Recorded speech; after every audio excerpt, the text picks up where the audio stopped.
হেডি আঙ্কেলের সাথে দেখা করতে গেলাম। এসো আমরা দেখি। কি গরম! হানাবা-কুন, হ্যালো হানাবা-কুন। ওহ হাই বেবিস। আজ কি তোমার সাথে হেডি আঙ্কেল নেই? না, আজ ওনার শরীরটা খুব একটা ভালো নেই। এই বুকেটা আমি ওনার জন্যই নিয়ে যাচ্ছি। সে কি শরীর খারাপ? লাস্টবার যখন আমি ওনার সাথে কথা বলেছিলাম, উনিও গরমে খুব কষ্ট পাচ্ছিলেন। হেডি আঙ্কেলের জন্য খুব চিন্তা হচ্ছে আমার। আমারও খুব চিন্তা হচ্ছে। আমি বাড়ি এসে গেছি। মা, আমাকে হানাবা-কুন বলল গরমের জন্য হেডি আঙ্কেলের শরীর খারাপ করেছে। আচ্ছা, তাই বুঝি? হ্যাঁ, তাই জন্য আমি ওনার সাথে দেখা করতে যাব। আশা করছি উনি তাড়াতাড়ি সুস্থ হয়ে উঠবেন। মারুকো, এটা কি সত্যি যে হিডে-সানের শরীর খারাপ? দাদু ভাই, সত্যি বলতে গেলে লোকটা খুবই ভালো মানুষ। লোকটার অনেক বয়স হয়েছে আর আমি ওনাকে খুব সম্মানও করি। এত ভালো লোকটার যদি কিছু হয়ে যায় তাহলে প্লিজ আপনি যাবেন না। চিন্তা করো না, উনি একটু অসুস্থ। এত কান্নাকাটি করো না। শোনো মারুকো, এই জড়িবুটির চাটা তুমি হিডে-সানকে দিয়ে আসবে আচ্ছা, ঠিক আছে। আর বলবে যে আমি চাই উনি তাড়াতাড়ি সুস্থ হয়ে উঠুন। হ্যাঁ, ঠিক আছে, আমি এটা বলে দেব। আর ওনাকে মনে করে এই চিঠিটা দিয়ে দিও। চিঠি? দাদু ভাই কি হেডি আঙ্কেলের সাথে চিঠির মারফতে কথা বলতে চায়?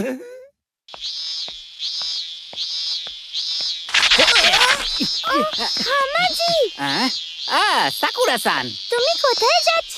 আমি নাগাসাবা-কুন আর ফুজিকি-কুনের সঙ্গে খেলার জন্য মন্দিরের দিকে যাচ্ছিলাম। আমি তো এখন হেডি আঙ্কেলের সাথে দেখা করতে যাচ্ছি। কি, হিডে আঙ্কেলের সঙ্গে? ওনার শরীর ঠিক আছে তো? হ্যাঁ, এত গরমের জন্য বোধহয় ওনার শরীর খারাপ করেছে। আর ওনার বয়সও তো হয়েছে, তাই আমি ওনার সাথে দেখা করতে যাচ্ছি। আচ্ছা, আমিও তোমার সঙ্গে যাব। তামাচান! হেই তামাচান, আরে হামাজি, তুমিও এসেছো? আমি আমার বন্ধুদেরকে প্রমিস করেছিলাম যে খেলতে যাব, কিন্তু এখানে চলে এলাম। তাতে তোমার কোনো অসুবিধা হবে না? এটা কোনো বড় ব্যাপার নয়। আঙ্কেল হিডের জন্য এক দুটো প্রমিস আমি ভাঙতেই পারি। হামাজাকি-কুন তো অনেক দেরি করছে। হ্যাঁ, ও হয়তো এখানে আসতে ভুলে গেছে আর অন্য কোথাও চলে গেছে। না না না, হামাজাকি-কুন এইরকম মানুষ নয়। যাই হোক, আমাকে এখানে খুব মশা কামড়াচ্ছে। আমি চললাম এখান থেকে। তুমি যদি যেতে চাও তাহলে তুমি যেতে পারো। পরে দেখা হচ্ছে। নাগাসাওয়া-কুন, তুমি খুবই স্বার্থপর একটা মানুষ যে বন্ধুকে একদম ভরসা করে না। আমি হামাজাকি-কুনকে ভরসা করি। একদিন নাগাসাওয়া-কুনও বন্ধুকে ভরসা করবে।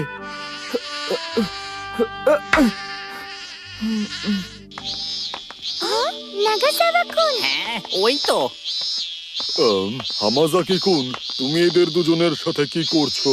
আমরা হানাবা-কুনের বাড়িতে যাচ্ছি।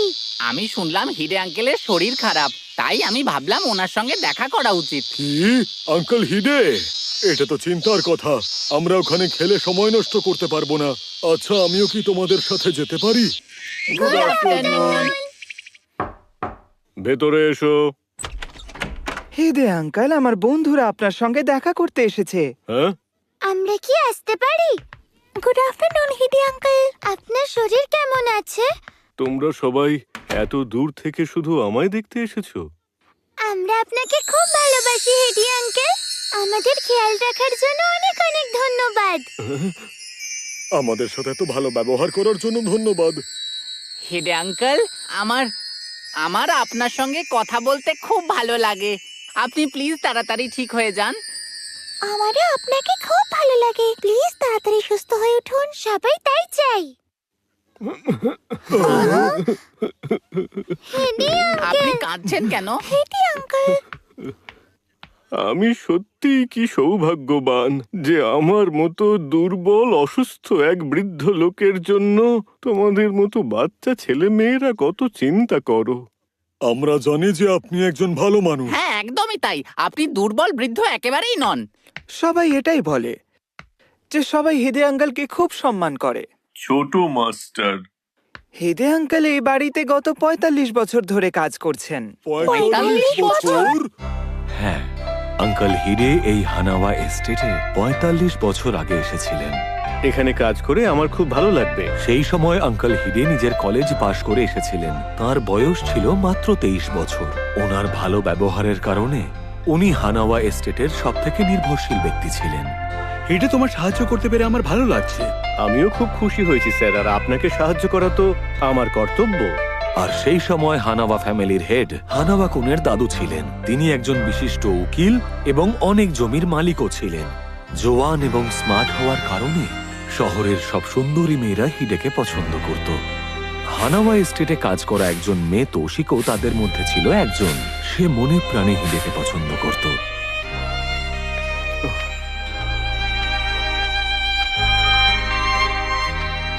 হিডে-সামা, আমার তোমাকে খুব ভালো লাগে।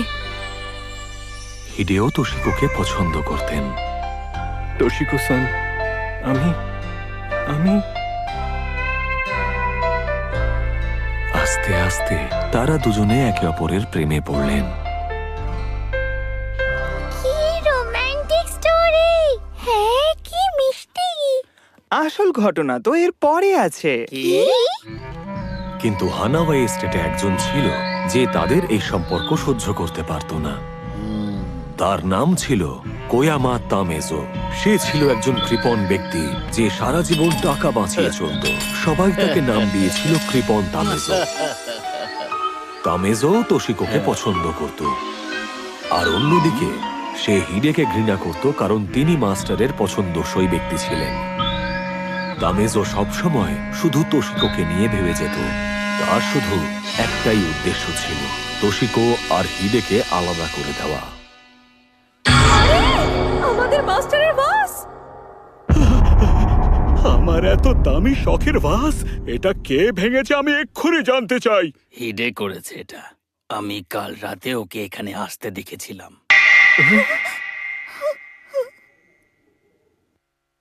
হিডে, আমাকে ক্ষমা করে দিও, কিন্তু তুমি এখান থেকে বেরিয়ে যাও। আর একটা কথাও শুনতে চাই না। কিন্তু মাস্টার, আমি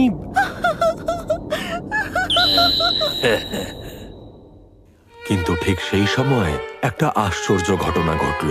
সেই সময় হানাওয়া এস্টেটের লন্ড্রি ইনচার্জ ছিল ওয়োনি। কাজটা হিডে করেনি। হিডে কাল সারা রাত জামা কাপড় আয়রন করায় আমায় সাহায্য করছিল। ওয়োনি, তুমি কি সেই ওয়োনি ঠাম্মার কথা বলছো যে আমাদের টাউনে থাকে? একদম ঠিক বলেছো বেবি।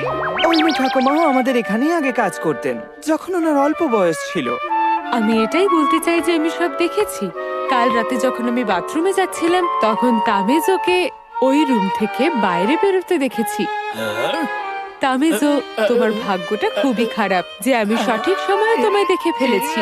হিডেকে তাড়ানোর চেষ্টা তোমার বিফলে গেল। তোমার এটা বোঝা উচিত ছিল যে এই চেষ্টা কখনো সফল হবে না। আমি ঠিক বললাম তো তোশিকো? তামেজোকে সেই মুহূর্তেই বের করে দেওয়া হলো। শুধু এটাই নয়, তার সমস্ত সঞ্চয় ভাসের টাকা দিতে ফুরিয়ে গেল। আর শুধু এইটুকুই নয়, তাকে বাকি মূল্যটা লোন নিয়ে শোধ দিতে হলো, কারণ ওই ভাসটা সত্যিই খুবই মূল্যবান ছিল। আমি কি বোকা! এই গল্পটা সবাই তামেজো দা ভাস ব্রেকার নামেও জানে, আর হানাওয়া এস্টেটেও এটা এই নামেই পরিচিত। আমি শুধু বাস ব্রেকার। বোকা লোক ছিল।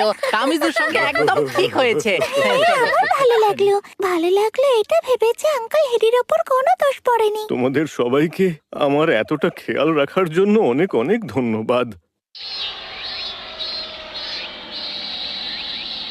আরে, তুমি বুঝি পরিবারের ছোট ছেলে না? হ্যাঁ, ওয়োনি ঠাম্মা। তুমি এখানে একা বসে কি করছো? আমি একজন বন্ধুর জন্য অপেক্ষা করছি। 2 ঘন্টা হয়ে গেল।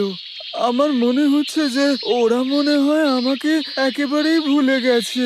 এত সহজে হেরে যেও না। ওয়োনি ঠাম্মা। শোনো বাবা, বন্ধুত্বকে সম্মান করো। সমস্যার সময় এক বন্ধুই আর এক বন্ধুকে সাহায্য করতে পারে। বিপদের সময় একে অপরকে সাহায্য করা। নাগাসাওয়া কুন আর হামাজাকি কুন আমাকে কোনো দিন সাহায্য করেনি। তার মানে ওরা আমার আসল বন্ধু নয়, এটা ভেবেই তো আমার। আর মন খারাপ করে থেকো না, একটু হাসো তো দেখি বাবা। এই বয়সে তুমি যার সঙ্গে বন্ধুত্ব করবে সে সারা জীবন থেকে যাবে। হানাবা ফ্যামিলিতে আমি আর হিডেসান 45 বছর ধরে বন্ধু। কি? কেন?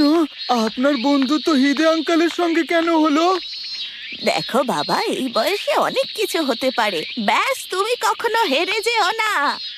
ফুজিকি কুন আসলে কিছুই জানে না। ওয়নি ঠাম্মি আর আঙ্কেল হিডের বন্ধুত্বের ব্যাপারে তো আরোই কিছু জানে না। হামাজির না আসার কারণটাও জানে না সে। কিন্তু গল্প তো এখনো বাকি রয়েছে।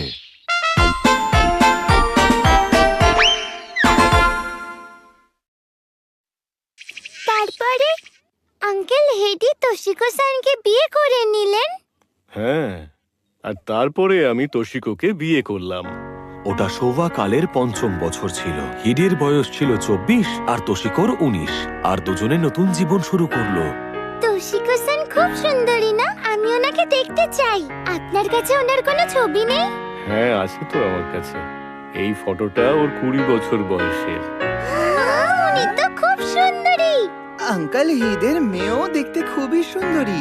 যখন হিডের বয়স ছিল 25, তখন জন্ম নিল তাদের মেয়ে। বসন্তকালে জন্ম নেওয়ার জন্য তার নাম রাখা হলো হারুকো। হারুকো খুব মিষ্টি একটি মেয়ে ছিল। হিডে নিজের স্ত্রী এবং সন্তানকে নিয়ে খুব ভালো সময় কাটাচ্ছিলেন। কিন্তু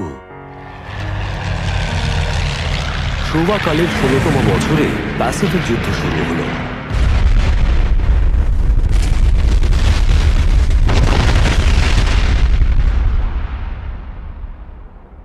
যুদ্ধ?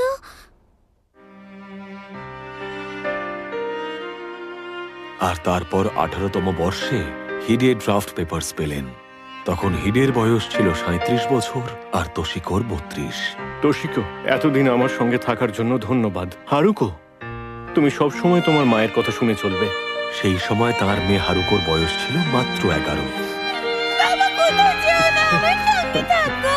চলো আমরা কোথাও পালিয়ে যাই। হারুকো, তুমি কাঁদছো কেন বলো তো? বাবা, যেও না, তুমি তাড়াতাড়ি চলে এসো। তাড়াতাড়ি চলে এসো বাবা, তাড়াতাড়ি চলে এসো। তোমার জন্য অপেক্ষা করব। অপেক্ষা করব। তাড়াতাড়ি এসো। হামাজাকি কুন কি তবে আসবে না? আমার কি এবার বাড়ি ফিরে যাওয়া উচিত? কিন্তু আমি তো সবার সামনে ওকে কথা দিয়েছিলাম যে আমি ওর জন্য অপেক্ষা করব। আরে, বৃষ্টি শুরু হয়ে গেল। আমার ঠান্ডা লাগছে। আমার ঠান্ডা লাগছে। ঠান্ডা লাগছে মা। আমরা আগুন জ্বালাতে পারবো না, আমাদের কাছে তো কিচ্ছু নেই। হারুকো, এসো আমার কাছে। মা, বাবা বেঁচে আছে তো? বলো, কিছু হয়নি তো বাবার? আরে কিচ্ছু হয়নি তোমার বাবার, উনি ঠিক আছেন, ওনার কিচ্ছু হবে না। বাবা। সেই সময় হিডে ছিলেন একটা দ্বীপে, যেখানে যুদ্ধ চলছিল। হেডিসান, আমি শুনেছি ওরা জাপানের মেইন এরিয়ায় হামলা করছে। স্ত্রী আর মেয়ের জন্য তোমার চিন্তা হচ্ছে, তাই না? হ্যাঁ, চিন্তা তো হচ্ছে। আমি শুধু এটুকুই চাই ওরা যেন সবাই ভালো থাকে। তোশিকো, হারুকো, সবাই ভালো থেকো। আমি শুধু চাই এই যুদ্ধটা থেমে যাক। আমি ফিরে যেতে চাই, আমি বাড়ি ফিরতে চাই। তুমি কি জানো, আমার ফিয়ন্সেও আছে, তার নাম হচ্ছে মিৎসুকো। হিরাওকা, তোমার বয়স তো মাত্র 20, এখনো অনেকটা জীবন বাকি। আমি আমার ভালোবাসা থেকে কেন দূরে থাকবো আর তার বদলে এখানে লড়াই করব? হ্যাঁ, ঠিকই বলেছ। এই যুদ্ধ একটু নড়বে না। ওর চলে না যাওয়া অবধি এখানেই চুপচাপ থাকো, শুধু অপেক্ষা করো। আর একটু অপেক্ষা করি। আমি তো শুধুমাত্র অপেক্ষাই করতে পারি। জানি না আগে বৃষ্টি থামবে নাকি প্রথমে হামাজাকি কুন আসবে।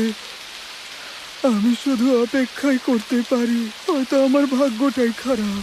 হ্যাঁ, সত্যিই তাই, আমাদের ভাগ্যটাই খারাপ। হিডেসান, আমি ওদের দৃষ্টি আকর্ষণ করছি, তুমি সুযোগ পেতেই পালিয়ে যাও এখান থেকে। বোকামি করো না, এটা হিরোগিরি দেখানোর সময় নয়। হিডেসান, তোমার স্ত্রী আর তোমার মেয়ে তোমার জন্য অপেক্ষা করছে। দেখো, আমার পরিবারে এখনো কেউ নেই, আমাদের দুজনের একসাথে প্রাণ যাওয়ার থেকে ভালো তুমি পালিয়ে নিজের প্রাণটা বাঁচাও। চলো এবার আমি চললাম। না, এমনটা করো না। তুমি একজনকে ভালোবাসো। তোমার মা একা বাড়িতে তোমার জন্য অপেক্ষায় আছেন। তুমি একা কেন যাবে? আমরা দুজন একই অবস্থায়। আমি তোমায় একা যেতে দিতে পারি না। আমি তোমার চেয়ে বড়, তাই সিদ্ধান্ত আমি নেব, এটাই নিয়ম। You to hold on. সব শেষ হয়ে গেল। হিরাওকা, পরের জন্মে আবার দেখা হবে। হিরাওকা, আমার কিন্তু একদম ভয় করছে না, জানো? হ্যাঁ, আমিও ভয় পাচ্ছি না। ঠিক আছে তোশিকো, হারুকো, তোমরা ভালো থেকো। বিদায়। তুমি কোনো বিস্ফোরণের শব্দ পেলে নাকি এটা আমার মনের ভুল? আমিও শুনেছি, আর আমি বাবার গলাও শুনতে পেয়েছি। বাবার গলার আওয়াজ? উনি কি বললেন? হারুকো, আমাকে বলো। তোশিকো, হারুকো, তোমরা ভালো থেকো। আমি জানতাম উনি আর ফিরবেন না। সবকিছু শেষ হয়ে গেছে, আমার ভালোবাসা শেষ হয়ে গেছে। হিডে, হিডে। হিডে-সান, হিডে-সান। হিরাওকা, তুমি কি ঠিক আছো? হ্যাঁ? ওর পা একটা ল্যান্ডমাইনে পড়ে গিয়েছিল। Good bye Mary, I love you. Hide san, এখানে এসব কি হচ্ছে? আমরা এখানে এসব কি করছি? এতে কার লাভ হচ্ছে? তুমি বলতে পারবে এই যুদ্ধটা ঠিক কেন শুরু হয়েছিল? আমার মনে নেই। আমার কাছে তো এই যুদ্ধের কোনো প্রয়োজনই নেই। তারপর 20তম বর্ষে সেই যুদ্ধ শেষ হলো। শুনলাম বাবা ফিরে আসছে। হারুকো, এরকম বিষয় মিথ্যে বলতে নেই। এখন আমি ব্যস্ত। আমি শুনলাম সাকাই স্যার ওনাকে দেখেছে। চলো না আমরা গিয়ে দেখি। আমি ফিরে এসেছি। ওহ, আমি একদম ঠিক সময়ে এসেছি। তোমরা দুজনেই আছো। হারুকো, দেখো, তোমার কথা রেখেছি। সেই দিন থেকে হিডে নিজের পরিবারের সাথে সুখে শান্তিতে বাস করা শুরু করলেন। শুনেও ভালো লাগলো শেষ পর্যন্ত আপনি পরিবারের সাথে থাকতে পারলেন। আপনাদের জীবন সুখের হলো। সাকুরা-সান, সারা জীবন তো সবাই একসঙ্গে থাকতে পারে না। আমার মেয়ের বিয়ে 16 বছর আগে হয়েছে, আর তোশুকও 10 বছর আগে আমায় ছেড়ে চলে গেছে। তোশিকো-সান আর বেঁচে নেই? কিন্তু কেন? আসলে বেশ কয়েকদিন ধরেই ও খুব অসুস্থ ছিল। প্রথমে একটু সর্দি হয়েছিল, আর তা থেকে নিউমোনিয়া হলো, আর কিছুদিনের মধ্যেই আমায় ছেড়ে চলে গেল। বিদায় বেলায় আমার দিকে তাকিয়ে হাসছিল। আমাকে এত ভালো রাখার জন্যে তোমায় অনেক ধন্যবাদ। ওগুলোই ওর শেষ শব্দ ছিল। আঙ্কেল, হিডে শুনে ভালো লাগলো যে তোশিকো-সান শেষ অবধি আনন্দে ছিল, কিন্তু খারাপ লাগলো যে আপনি আপনার তোশিকো-সানকে হারিয়ে ফেললেন। হ্যাঁ, কিন্তু সেই সময় এক দেবদূত আবির্ভূত হলো আর আমাকে বাঁচালো। তার মানে? সেই দেবদূত হলো আমাদের ছোট মাস্টার। হিদে আঙ্কেল, আমার স্ত্রী আমাকে ছেড়ে চলে গিয়েছিল, আর আমার রিটায়ারমেন্টও প্রায় আসন্ন ছিল। আমার কাছে বেঁচে থাকার কোনো অর্থই ছিল না। ছোট মাস্টারের জন্মের পরে আমাকে দেখাশোনার জন্য দায়িত্ব দেওয়া হলো। সেদিন থেকেই ছোট মাস্টারই আমার বেঁচে থাকার একমাত্র কারণ। হিদে আঙ্কেল, হিদে আঙ্কেল। বন্ধুরা, এবার তোমাদের বাড়ি যাওয়া উচিত। সন্ধে হতে চলেছে। ঠিক আছে, চলো বাড়ি যাই। এই নিন, দাদু ভাই এটা আপনাকে দিতে বলেছিল। তোমাকে অনেক অনেক ধন্যবাদ। হিদে আঙ্কেল। বৃষ্টি থেমে গেল। এবার আমার বাড়ি ফিরে যাওয়া উচিত। আমি কি, আমার বেঁচে থাকার কোনো উদ্দেশ্য আছে? জানি না এখানে আমার সময় নষ্ট করে হামাজাকি কুন কি করছে। সূর্য ডুবে যাচ্ছে। এখান থেকে যাবার পর নাগাসাওয়া কুন কি করেছে তারাও দেখা যাচ্ছে। আচ্ছা, আমি জানি সবাই নিজেদের সময় নষ্ট করছিল, আর আমার তো নেচার দেখতে ভালো লাগে। এভাবে টাইম স্পেন্ড করতে আমার খুব ভালো লাগে। একটা বাঁদর, ও ওরা যদি হানাবা কুনের বাড়ি যায় তাহলে আমার খুব খারাপ লাগবে, কিন্তু এটা হতে পারে না। যাক, আজ বন্ধুত্বের মূল্য বুঝলাম। শেষ পর্যন্ত বন্ধুত্বই সবকিছু। ঠিক বলেছো তুমি। কি সুন্দর একটা গল্প শুনলাম না? হ্যাঁ, আরে ওই দেখো ফুজিকি-কুন। হামাজাকি-কুন, তুমি এদের সঙ্গে কি করছো? আর নাগাসাবা-কুন, তুমি ওদের সঙ্গে কেন আছো?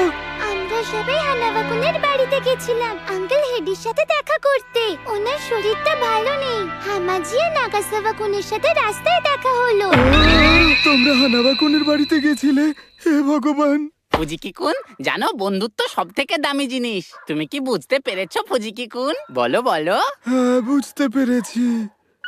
ও অনেকক্ষণ অপেক্ষা করেছিল আর বৃষ্টিতে ভিজেও গিয়েছিল, আর এইসবও হামাজির সাথে বন্ধুত্বের জন্যই করেছে। শোনো ফুজিকি-কুন, তুমি কি বন্ধুত্ব শেষ করতে চাও? তুমি এ ব্যাপারে শিওর? তুমি বলো।